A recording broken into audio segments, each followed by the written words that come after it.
Gracias e bo día a todas e a todos e benvidos a este acto.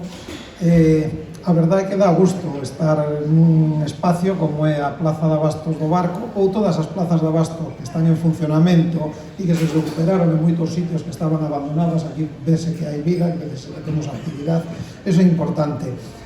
Alegreime de ver aquí a Bernardo, que facía tempo que non vía, bueno, desde a Veiga, desde a Feira da Veiga, somos veciños, somos do mismo concello, e, bueno, pues eles están facendo aí unha labor desde o INORDE moi importante, que é a recuperación destas razas e destes produtos que estaban ao mellor en vías de extinción. Si vos sirve de algo, aquí sabedes que temos o godello, e o godello fai 50 anos pois era un produto en vías de extinción e ahora mismo está no top 10 a nivel mundial.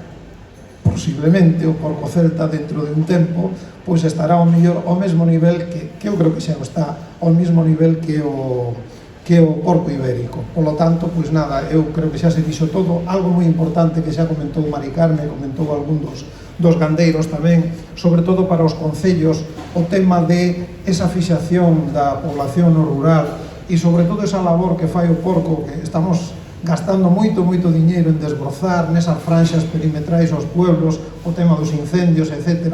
O porco fai unha labor tan importante ou máis que incluso fan as cabras ou que fai outro tipo de gandeiría de extensivo e, ademais, é un complemento económico moi importante. Polo tanto, pois nada máis, darvos as gracias por